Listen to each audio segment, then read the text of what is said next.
Would you stand up and walk out on me? Lend me your ears and I'll sing you a song. I will try not to sing out of key. Yeah, I get by with a little help from my friends.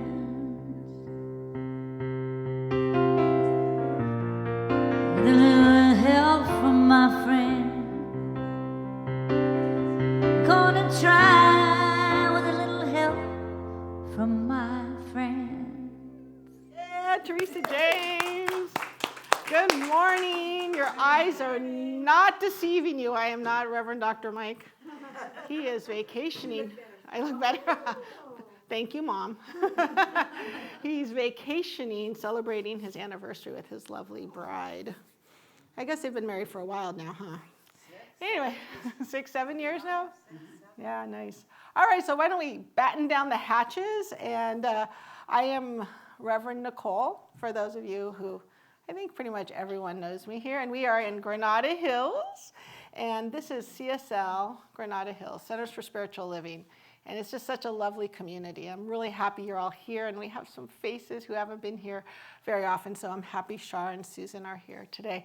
Our presider today is the lovely Vinu. So let's celebrate. So we're going to do our call to service called Lighting the Flames of Faith.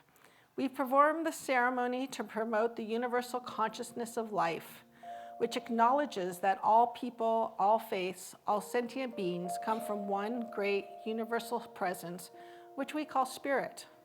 Fundamental to this truth is the unifying nature of all religious thought and experience, which we honor here today.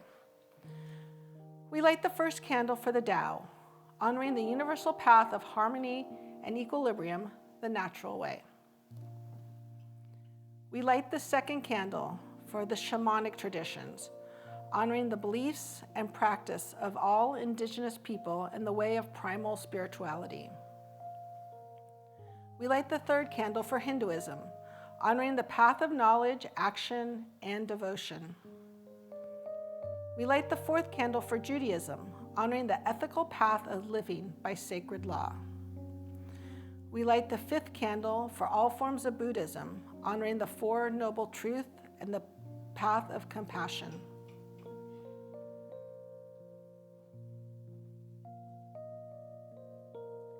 We light the sixth candle for all forms of Christianity, honoring the Christ consciousness as the path of love.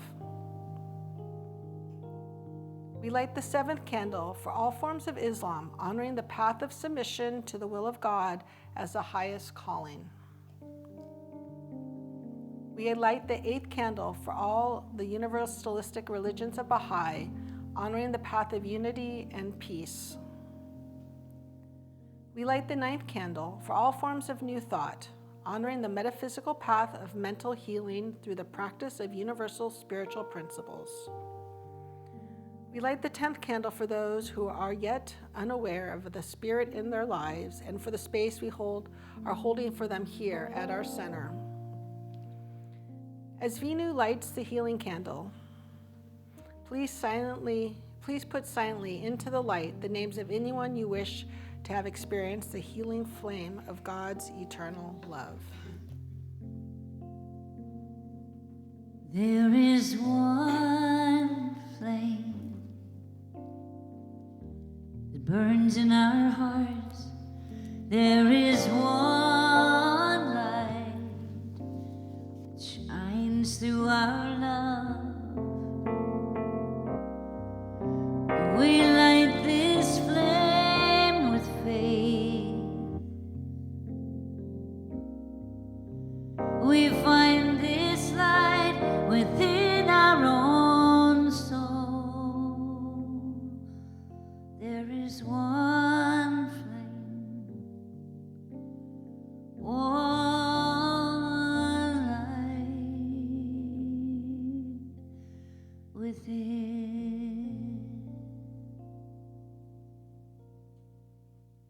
We just stay here another moment longer.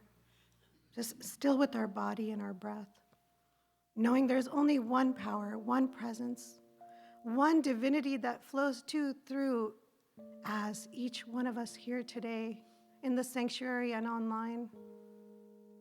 Knowing that we are one with this divine source, one with this gentle cosmicness, one with this gorgeous, glittery God stuff that is love.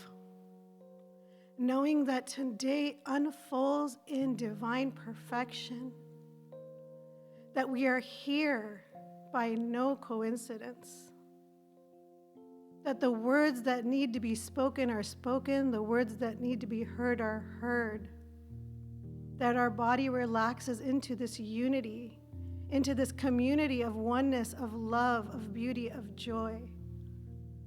I am so grateful to be here this morning, so grateful to connect heart to heart. And it is with this full and grateful heart I release my word to the law, knowing it is done, knowing it is love. And together we affirm this by saying, and so it is. Good morning, everyone. So, I haven't been up here in a few weeks, and I really missed it. And I was thinking, what am I going to talk about this morning? But really, there's so much that has happened. I was like, what am I going to talk about this morning? How do I filter through it all? And then I thought about the conversations I've been having with people lately.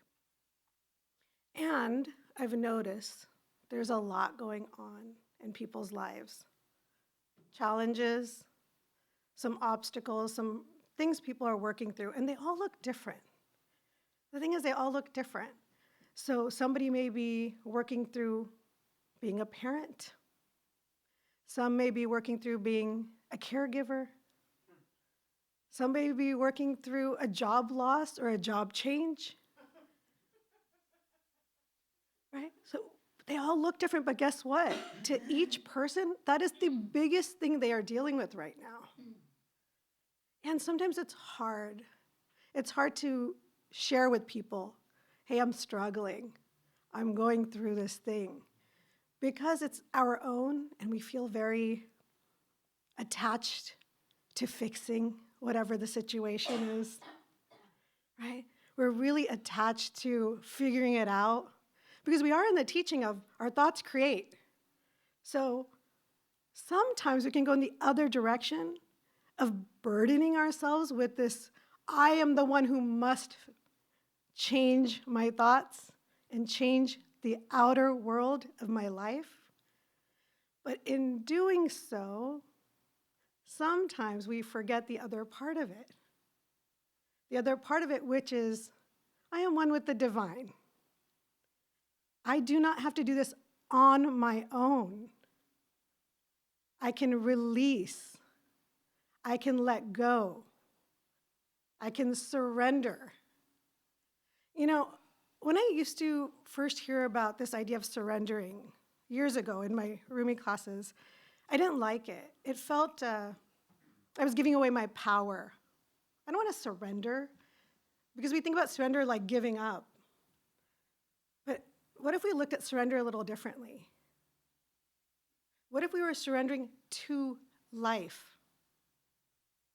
What if we were surrendering to something greater than who we are that can guide us every step of the way? What if we surrender control or the idea that something has to look a certain way for it to be healing for us? That surrender is actually really powerful. And it takes a lot of awareness and mindfulness to recognize when we need to let go. When is the last time, just imagine something you were going through recently. And did you ask for help?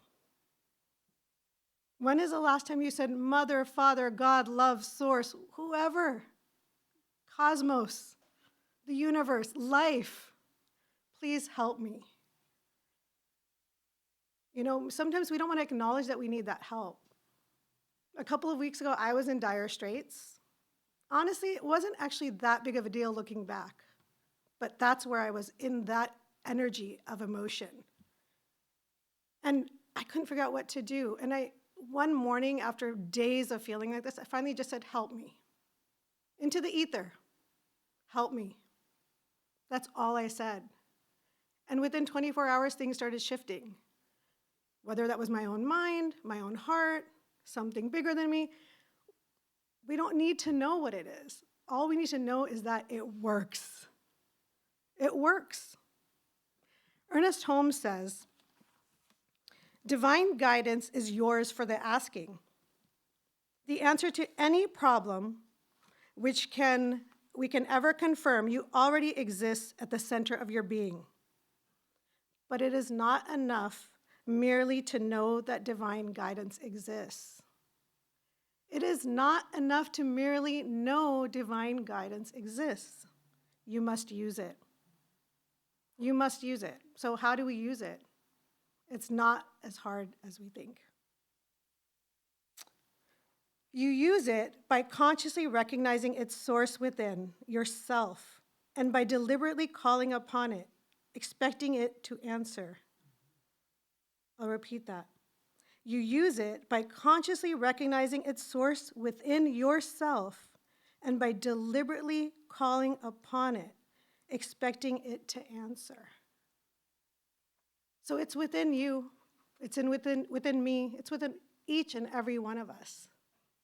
It's just up to us to remember.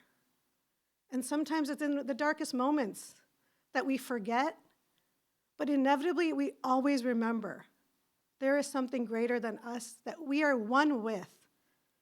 All we need to do is ask. Thank you.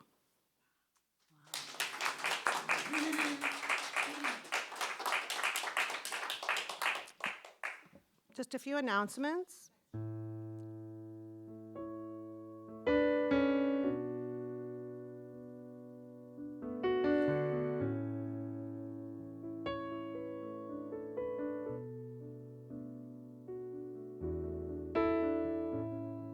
Sometimes you feel like you can't go on.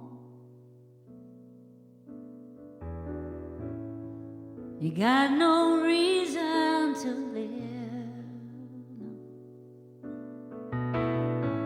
Sometimes you feel like you got nothing. You got nothing to give. Sometimes you just want to give up, throw yourself in the river. But just like the river flowing, we got to keep on going till we find our way home. So we just put one foot in front of the other, one small step at a time. We can't go back to the way things were, can't move on till we heal this hurt. So we just take one step at a time.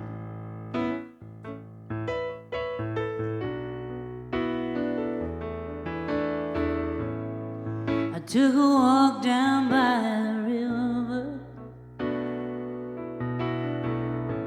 I'm so sick of sitting still. Oh, and when the weight lies heavy on you, oh, you know it's hard to find the will. Just like the river flowing, you got to keep on going, or else you turn into stone. Oh, put one foot in front of the other, one small step at a time. Can't go back to the way things were, can't move on till we heal this hurt. So we just take one step one step at a time. Oh, but the rivers don't ask. She just floats on past, but she taught me something too. She don't lay around, she just keeps rolling on down. She don't worry like me and you. Oh, now I know what I've got to do. I'll just take one foot in front of the other, one small step at a time. Yeah, can't back to the way things were, can't move on till we heal this hurt. So we take one small step, one step at a time. Ooh, let it go, let it go. Take one step and then another step, one step at a time. Thank you, Teresa. So beautiful.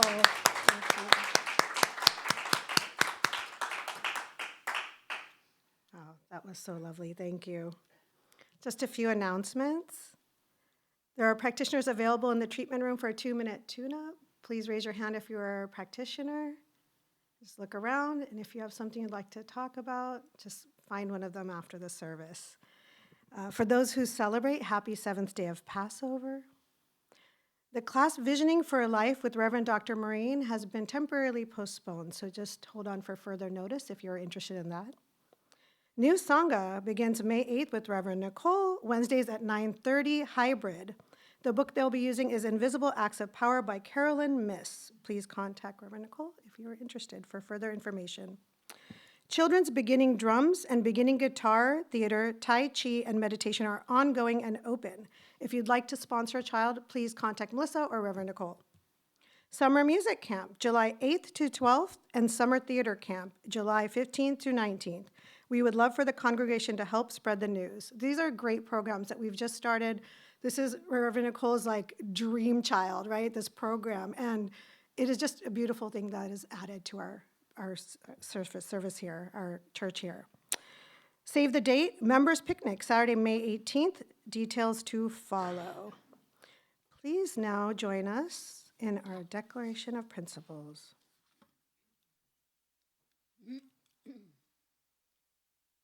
We believe in one universal spirit manifesting through all, natural and incarnated in us. We believe that the universal spirit is personal to and reveals itself through everyone who recognizes its presence. We believe that our faith operates upon a law of mind which automatically manifests in our experience according to that faith.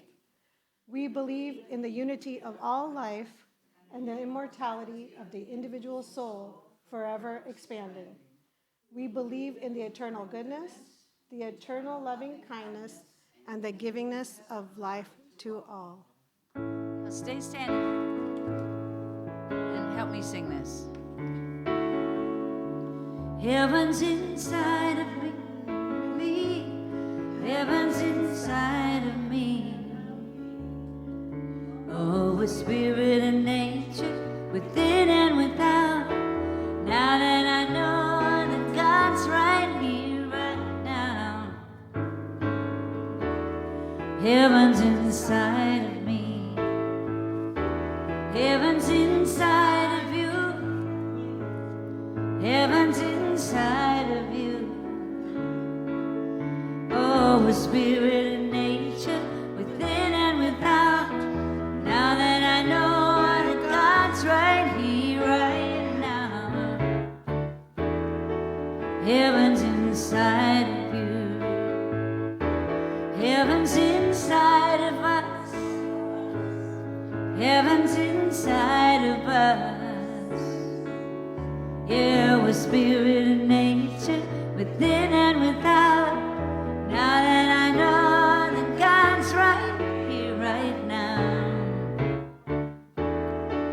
Heaven's inside of us. Heaven's inside of us. Heaven's inside of us. Thank you, Teresa. Good morning again, everyone. I'm really happy to see you all here today, and I see some people came in when my back was to the door, so I'm happy to see those of you who just entered. This month we've been looking at gentleness, and today we're talking about gentle cosmicness. So when I think about cosmicness, I think about this sitting there and looking out into the vast unknown, recognizing and knowing that we are one with this cosmicness, as Venus so beautifully spoke about in the presiding talk. It's just, there is this power that we're utilizing for our upliftment. And I was part of her talk. I was the one person my job has changed. It's been very, I really have been doing the surrender. And as she was saying, it's true, everywhere I turn, people seem to be struggling a little bit right now. And there's a lot of different things going on. And the world doesn't feel so gentle right now. I mean, I don't really watch the news, but my clients come and I'm a tennis coach for those of you who don't know. And my clients come on the court and there is some upheaval. They have been watching the news, what's going on in the Middle East. It's just, everything feels very challenging. And the human condition can be really challenging. I mean, quite sadly, I was driving to work yesterday and I got a text from one of my clients whose sweet 14-year-old son, oh man, he got beat up in the bathroom at school on Thursday. And how do you respond to that? A woman whose 14-year-old only child got beat up by some child having a situation. And they rushed him to Children's Hospital. He was unconscious in the bathroom floor, bleeding, and they rushed him to Children's Hospital. He's okay, but he's going to require a lot of surgeries to fix his face. What do you say to a mother when that happens? Ooh, I called her and I took a big breath before I dialed that number. And when I think about this cosmicness, as Vinu was saying, is that we really need to recognize that there is this divine power. And when we're not connected to that source, that's when this discord, this upset comes. And I think I have a slide here for this. And the greatest good that can come from anyone forming within themselves the absolute certainty of themselves and their relationship to the universe, forever removing the sense of heaven as being outside of themselves.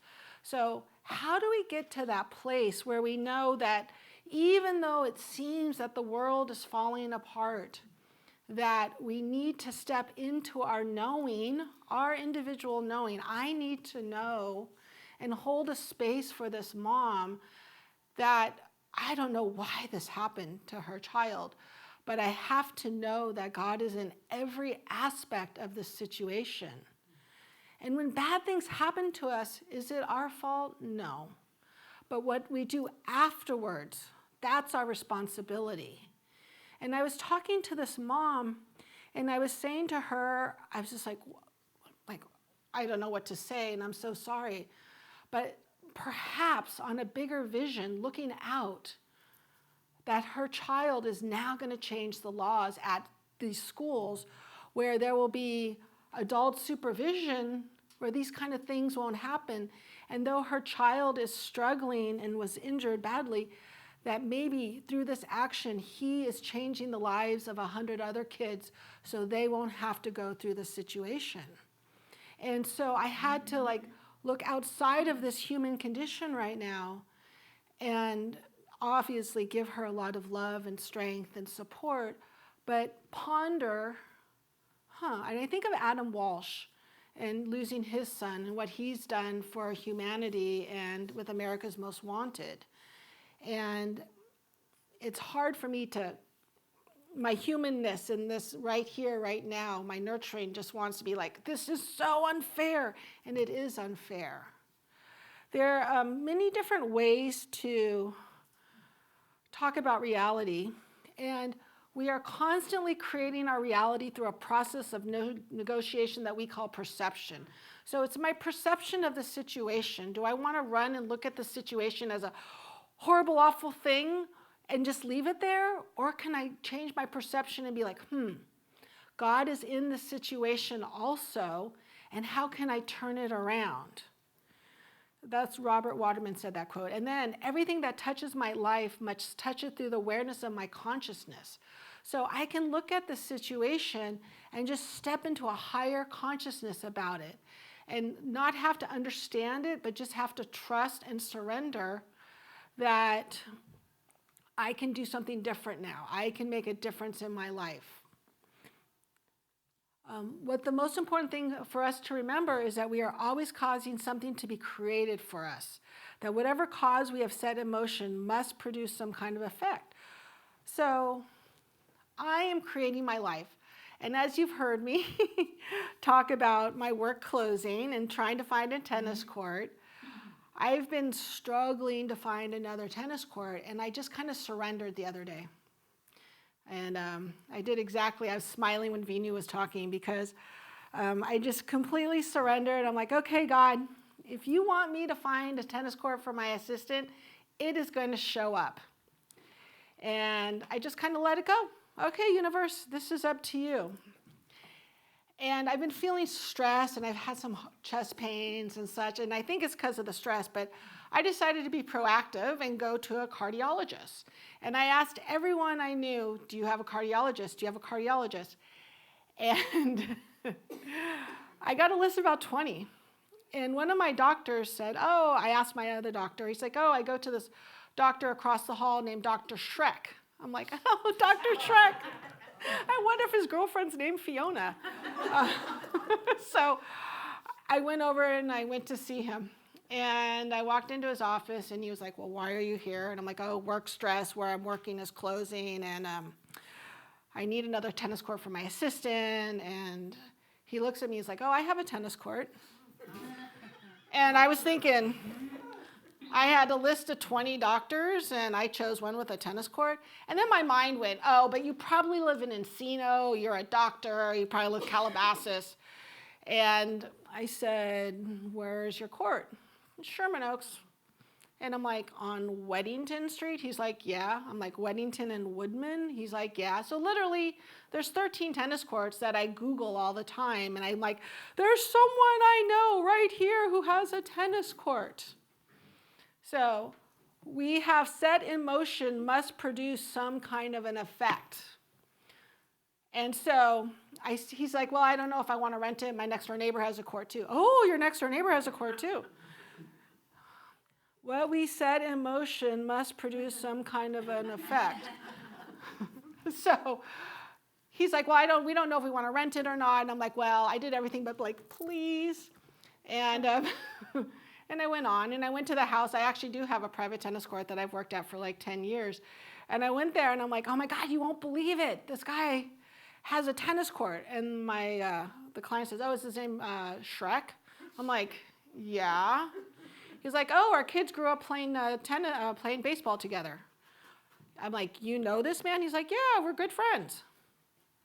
So out of a list, let's clarify this. So out of a list of 20 doctors, I chose one because his name was Shrek. He is friends with the person whose house I already coach at.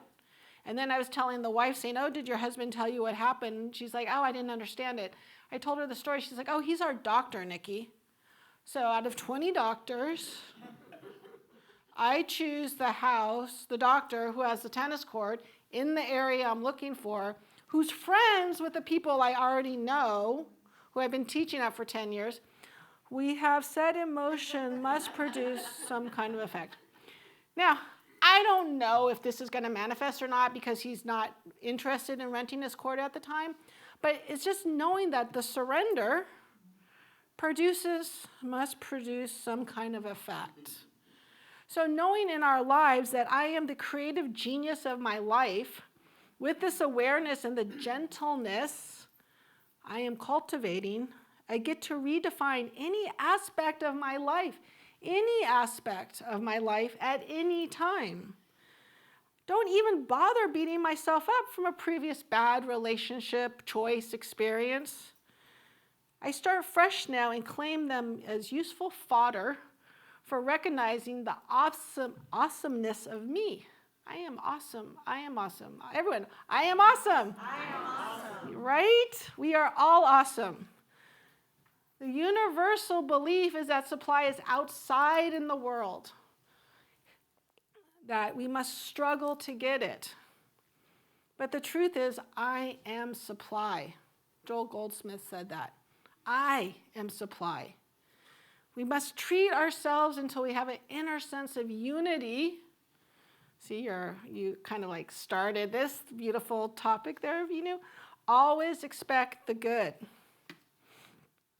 Joel Goldsmith says, all we have to do is stop trying to acquire or attain to let that which is already trying to embody within us appear outward as form. That sounds like gentle cosmicness to us. I don't have to force, struggle, or try. All I have to do is be gentle. Ernest reminds us we are not limited by principle, but by my own inability to see perfection.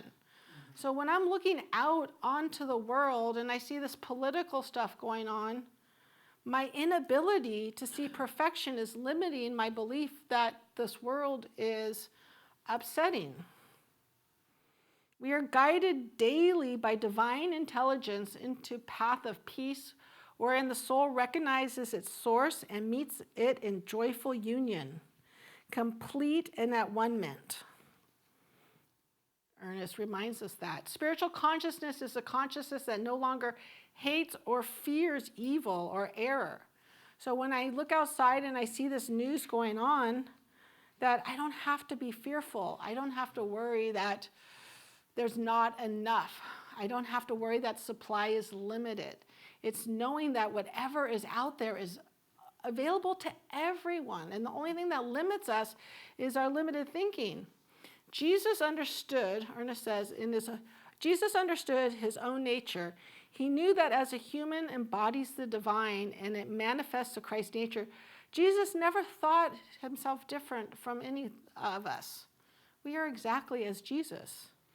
So his whole teaching was that what he did, others can do. He located God and the kingdom within himself. Right? These things are more ye shall be able to do. So whatever Jesus did, we can do. My note said, reads page 40. I'm reading this book called Act of Hope right now. And sometimes when we do look out in the world and it feels a little like, what can I do? And if we just start doing one little thing, then maybe that's what we can do to change it. So this is by Joanne Macy, who is a Buddhist, wasn't she a Buddhist scholar, and Chris Johnstone. And they say the work that reconnects us as a personal practice. The spiral provides a structure we can fall back on and into whenever we need to tap into the resilience and resourcefulness arising from the larger web of life. If you're feeling sickened by the disturbing news reports, you can step into gratitude simply by focusing on your breath and taking a moment to give thanks for whatever may be sustaining you in this moment. So what is that one thing that's sustaining you right now? A moment of gratitude grounds us, strengthening our capacity to look at rather than to turn away from disturbing information. Taking a breath, we can look at that disturbing information. We can have those hard phone calls. As you allow yourself to take in whatever you see, allow yourself also to feel whatever you feel.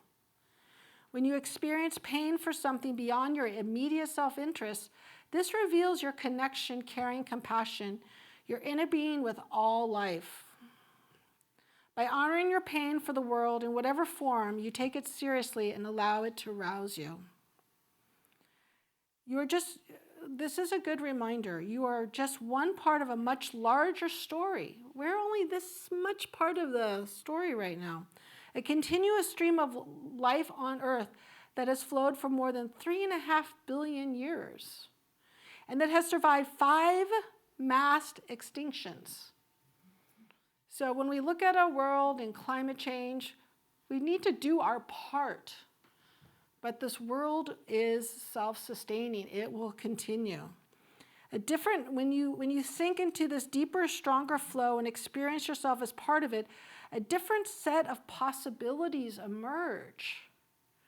Widening your vision brings your awareness to resources available to you, since through the very channel of connectedness that pain for the world flows. So too comes strength, courage, renewed determination, and the help of allies. You can let go of the need to plan everything, every step. Instead, trust your intention and the emerging sequence of events that spring from that. Focus on finding and playing your part. So how do we find this? How do we start this? What do we need to do? I'm trying to hold a space for both sides, the good and the bad, knowing that God is in every aspect. That boy who was struggling and attacked my student in the bathroom and my student, knowing that there's God in both sides of that, sending love to both sides, knowing that Israel and Hamas, sending not to Palestine, sending love to all areas of that, the political front, both sides of the political front, knowing that we can just hold a space of knowing that it's all unfolding. So there's a 7-step process that we can do alone or with someone. And it goes like this. I love. Take a moment, so I'll take a deep breath. I love.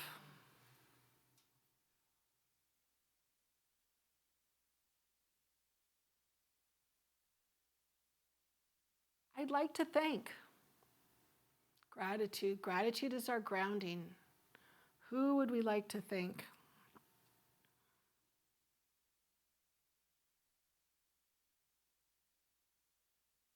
Looking at the future we're heading into, my concerns include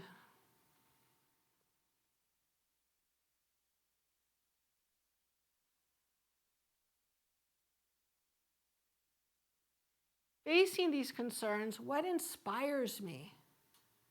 What inspires you?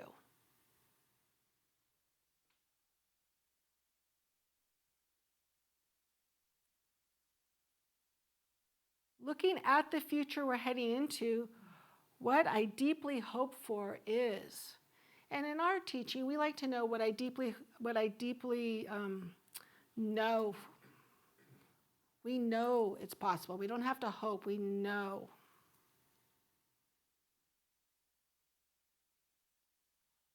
A part I'd like to play in support of this.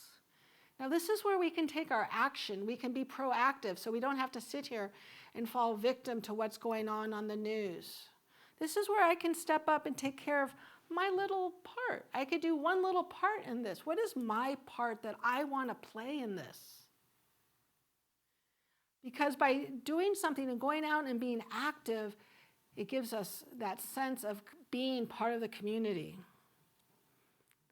And then the step I'll take towards this in the next week is, what is something that we want to do this week?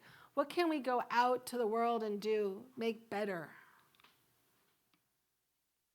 So this is our possibility. This is the things that we can do and be gentle in this oneness, knowing that I don't have to struggle, I don't have to stress, knowing that there is an opportunity for each and every one of us to go out there and make a difference in our own lives without that struggle and stress. How does that feel? So I'll take a nice deep breath and just let it go and release. There's so much that we can do, and we're not victim to the situation. We can take any situation by our own perception, and what we say so makes it so. Our thoughts are things we can create. We can nurture and love each other, even if we have different beliefs. Beliefs are just our emotions. So let's just know that we are this one loving community. I'm going to invite Teresa to come back up.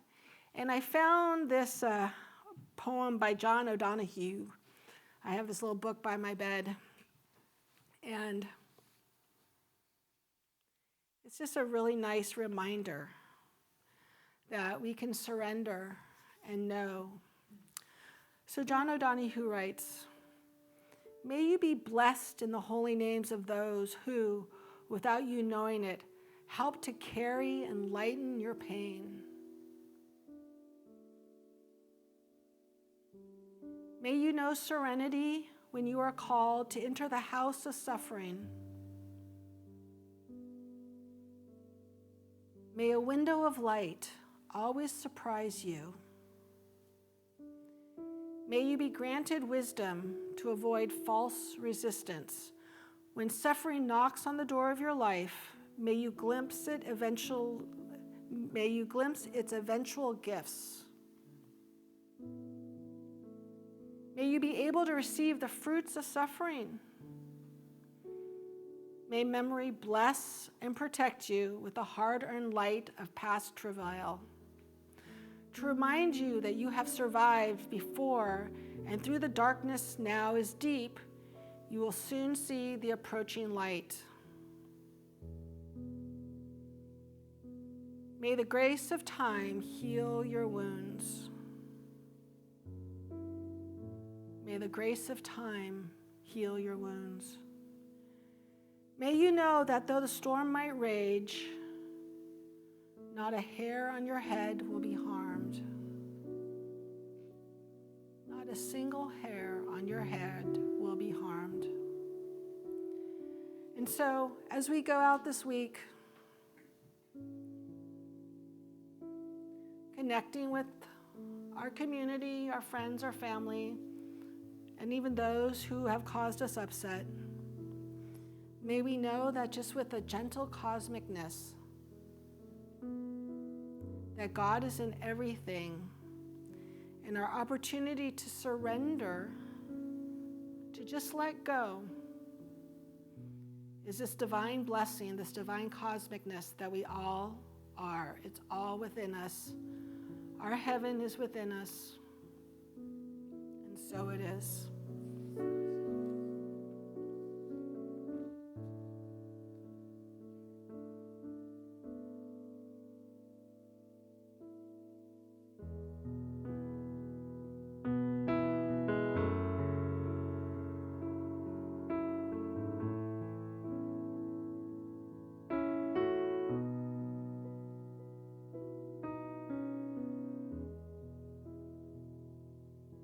Through my window, as the storm blows, I see flowers in the rain.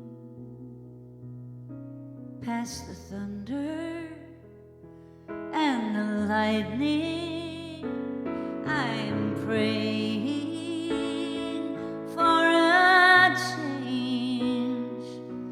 So when my little boy grows up to be a man, love will be the law of the land. So I'm calling on grace, spreading the word all over the place. I'm calling on love, dialing it up, 'cause we need it the most. Yeah, we need it the most.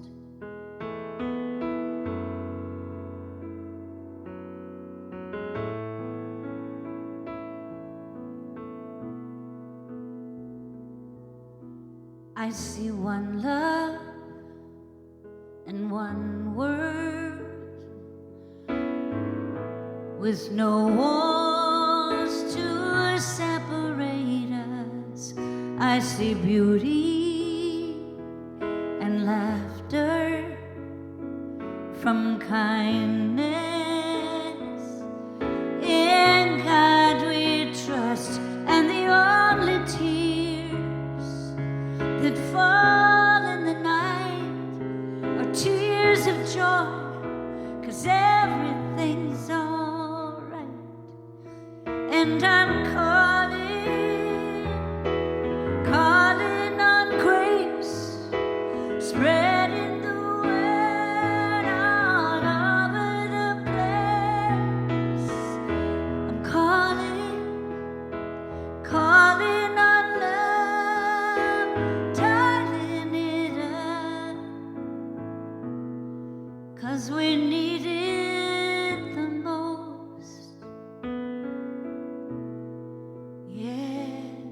we need it the most.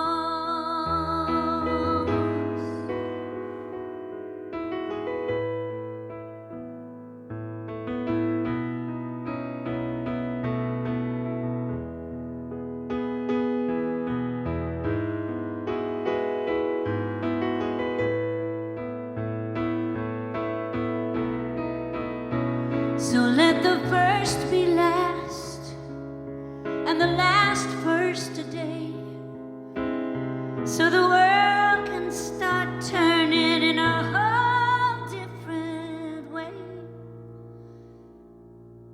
And I'm calling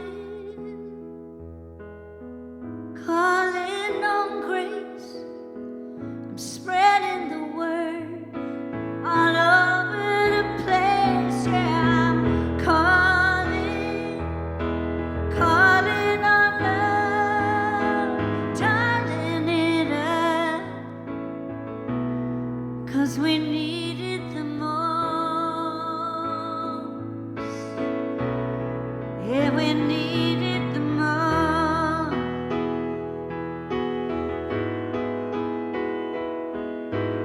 Calling on love.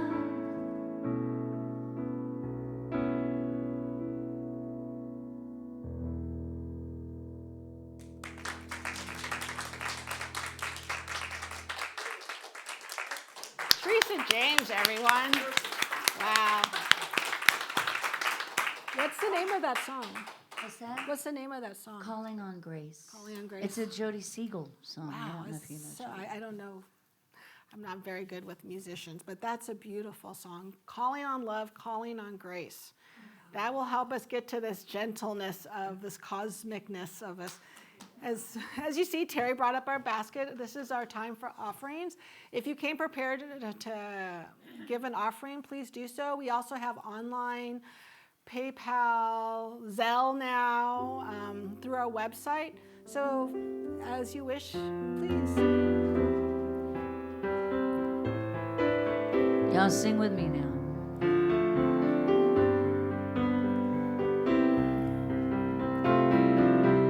Spirit gives through me, Spirit receives through me, Spirit lives and breathes through me,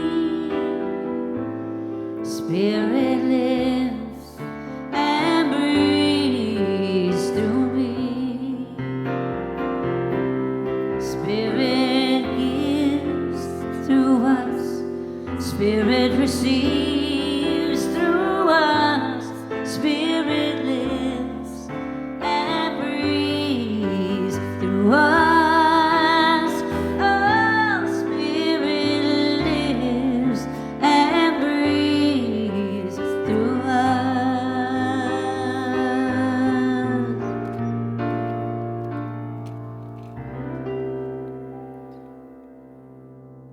It's with a deep sense of gratitude that I accept these offerings, knowing that they go and just serve a much higher purpose. As we recognize and knowing that giving through the sense of love, we receive tenfold. Knowing that your offerings here today, online and through bill pay, go and support our center, our community, our state, our United States of America, our galaxy.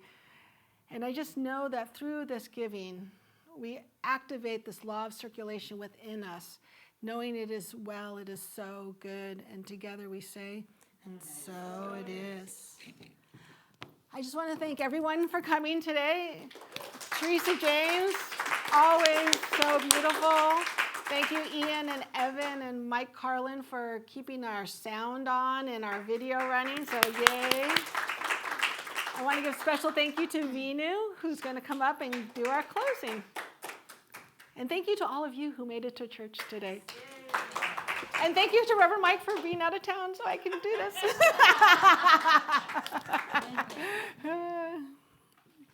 All right, as we just close out our 9 a.m. service here together, settling into our breath, into our body, just recognizing there is only one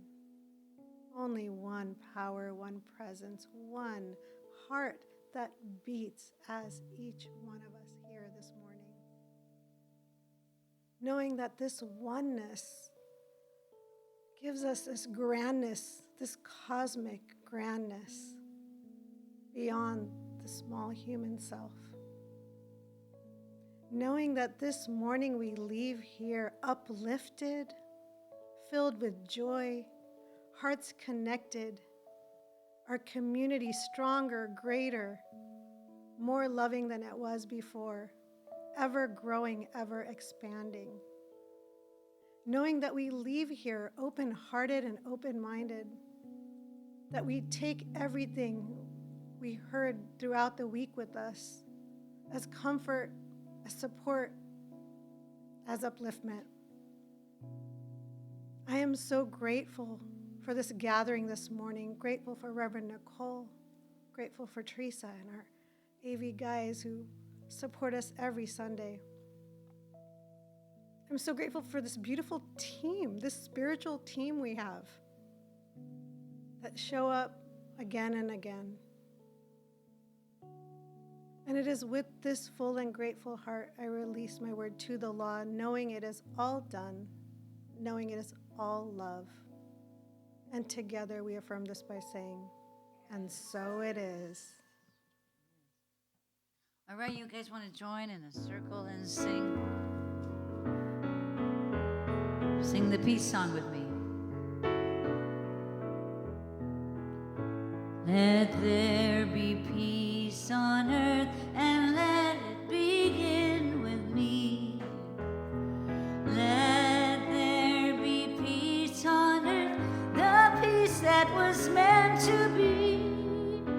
With God as our power, united all are we.